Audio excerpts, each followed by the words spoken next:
Hello friends, it's Gina. Welcome to the Rebookery channel. I've got a little different angle on my camera today. I woke up this morning with just my brain exploding with ideas. I've woken up the last 3 days with my brain exploding because school is over and so I'm on Christmas break and I have been, oh my gosh, it's been like Santa's workshop. Wait till you see what I have in store for you guys for the Homebodies collection. It's so much more than journals. So much more. Anyway, okay, so back to this. So I've got some memories that I want to like document for this holiday season, but I don't necessarily want to create one of those journals where you write in it every day of December. I just don't have enough. But I also have too much to put in my big journal or my little journal. It would take up too much room, and I don't want a whole section just about Christmas. So back in my olden days, I made mini albums, like obsessively made mini albums. Like, look down here, this whole tub, this is full of mini albums, and I'll pull some of them out and I'll show them to you. And mini albums are awesome because, well, let me show you one. So like this, and I think I've showed this one before. This one I did journal every day in December one year, and this was my mini album for that. And I love mini albums because, and you can see it's kind of falling apart. This was huge. I loved this. I loved this Christmas. This was a great Christmas. Mini albums are great because they work when you need enough space to tell a larger story. So like my little journal is perfect because I can just tell little stories, you know, as I'm going throughout my life. My garden journal is perfect because it's the right size for like my whole garden and my whole outside thing. And then mini albums are perfect because you can tell just like a smaller story, like what you did this holiday season, or I do a lot of mini albums for vacations or little getaways, things like that. So I'm thinking that I want to make a mini album for this holiday season. But here's the thing, I do not have a lot of time to make signatures and stitch it in the binding. And so I think what I'm going to do is I'm going to go old school. I'm going to go back to the way that I used to when I first started making journals, how I used to bind them. And the beauty of this is it's simple. I can add or take away stuff as I want, and anybody can do it. You do not have to know how to sew in signatures and all kinds of different stitches. Anybody can do this, and you can do it. I'm going to show you a couple of different ways that you can make mini albums with stuff that you probably already have at your house. So let me dig into this box and let me show you some mini albums that I have. This, ooh, I love this one. And I think I have 2 or 3 of them like this. So here is an idea for a mini album. These were little photo albums that I got at Michael's, and this was a million years ago, guys. This was, let's see if I can find a year. No year. How did I not put a year on this? Okay. Anyway, this was a mini album that I made from like a little photo album. You can see this, and I just got it like, this was when they used to have True Dollar section at Michael's, probably 2007, I want to say, or 2008. And it just had this little magnetic closure. So what I did was I just added some paper to it and kind of made it fun, added some scrapbook paper to it. And then what I did was I just took my photos and I slipped my photos into each of the little pockets and then just put a piece of scrapbook paper up above to kind of tell a little story. And this was one of those times where I just didn't need a lot of words. I just wanted a lot of photos. And actually, now that I look back on this, this is like 2006, because this was before we had moved up to Kansas City. So yeah. So this was just a fun little album, and it was a great way to just document the memories from that Christmas. It didn't require a lot of time. I was able to get my creativity going, and I liked that one because look how small it is. And like I said, I think I have 2 or 3 of them like this. This is one that I made, and I think this was Thanksgiving 2007, and this was just, this might have been a sorry about that. This might have been a pre-made book. It was just a blank chipboard book. So I just added scrapbook paper. A little too fancy and neat for my taste. I like them more grungy. Okay, so this is, I love this one. This was just some cardboard. I think this was cereal boxes. This was my little ring binders that I had here. And this was just a book that I wanted to make about my youngest when he was just a goofy little kid. So again, I had a bigger story than I could just tell in a journal. And at this time, I was actually scrapbooking. So this was bigger than I wanted to put. This was bigger than a one layout. I just wanted to document, put all these little tabs on here. I just wanted to document his goofiness and how he wanted to be a cowboy and how he had cowboy boots that he wore all the time with no socks. And yeah, that was good stuff. Good stuff. Love that. And so this was just a very simple book, and anybody could do something like that. You just punch your holes and you put your little ring binders in.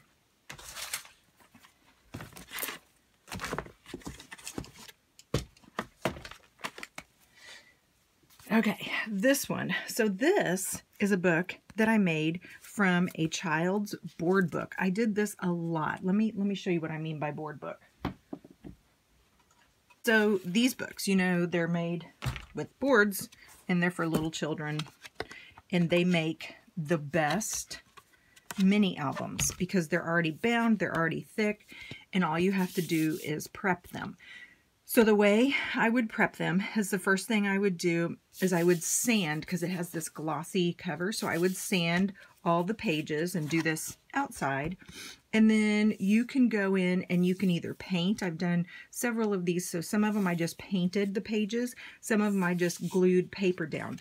Now the thing about this is that your spine is already this thick, so when you go to add paper, it's going to bulk it up. So that was just something to keep in mind. If you had a lot of things that you wanted to add, you're going to really bulk up your book. And I thought about doing this with this holiday journal that I'm going to make today, but I think I have too much stuff that I want to add and it'll bulk it up too much. But I love making journals out of board books. You can see this one right here. I made it, kind of bulked it up just a little bit. So this one was just about fall, and it looks like I did a combination of paint and scrapbook paper and did a lot of photos.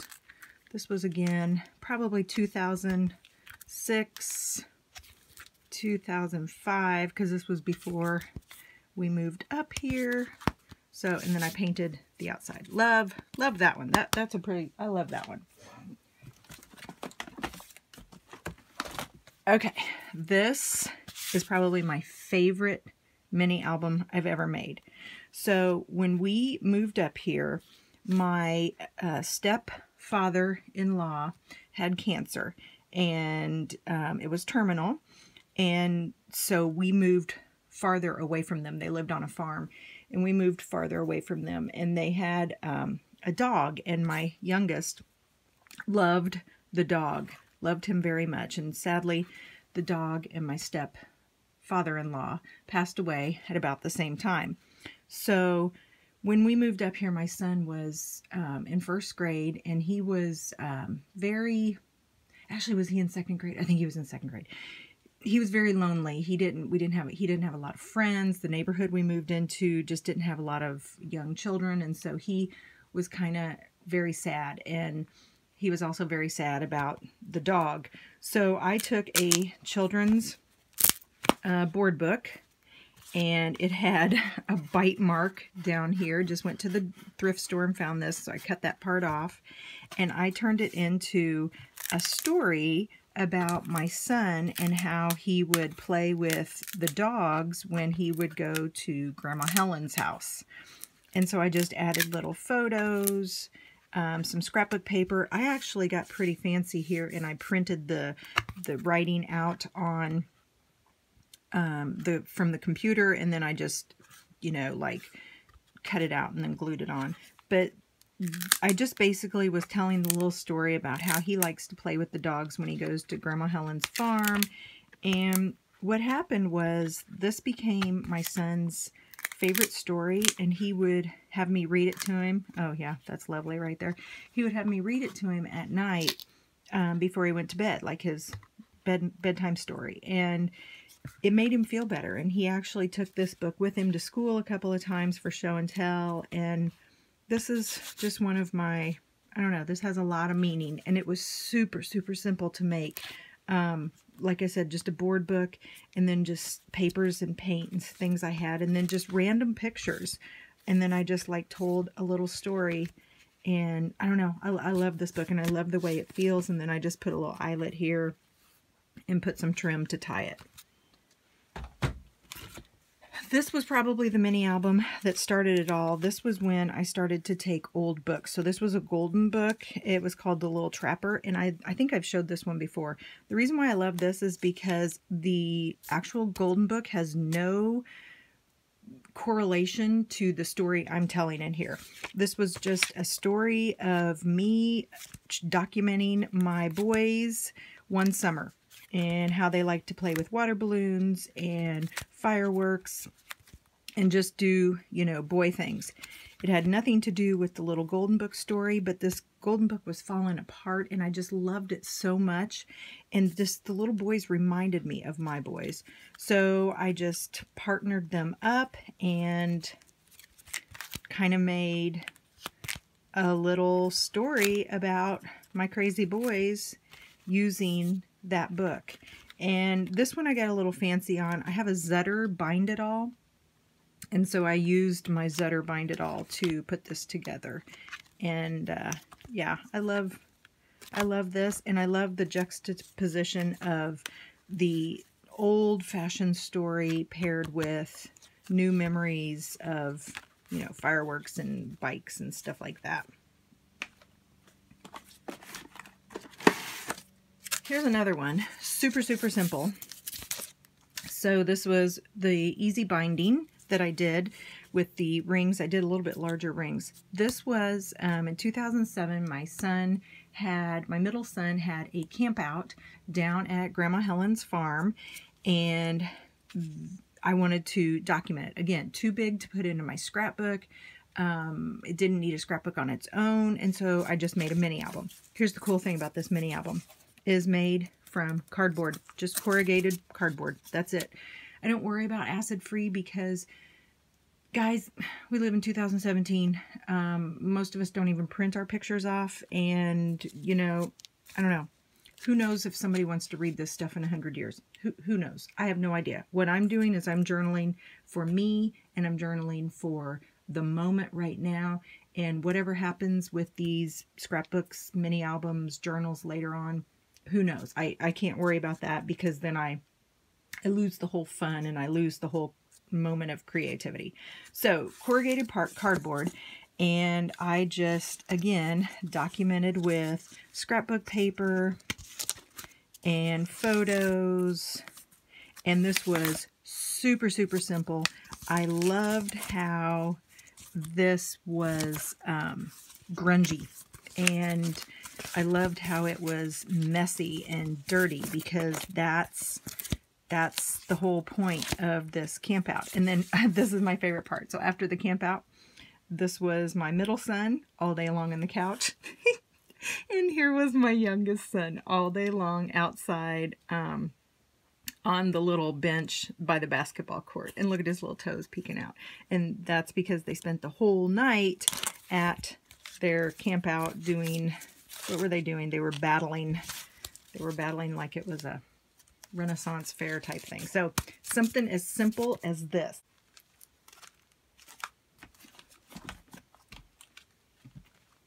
Okay.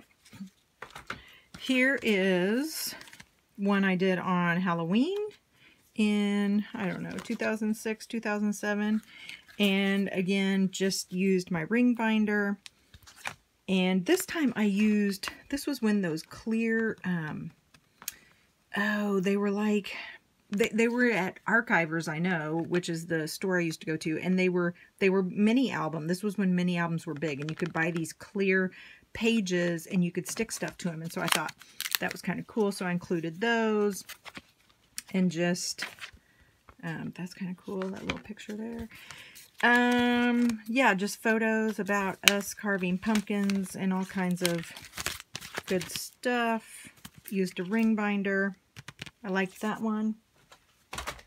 Here's another one that's a photo album. So don't discount those photo albums. I know we're moving away from photo albums and stuff, but photo albums have so much potential. So this was a photo album that actually had a pretty thick spine. That's actually kind of cool. And so I totally painted this, added scrapbook paper, added a little bow and an M for my daughter's name. And then this was just a little story I made about just a bunch of leftover baby pictures that I had. You know, we all have those little baby pictures that we took a million, especially if they're your firstborn.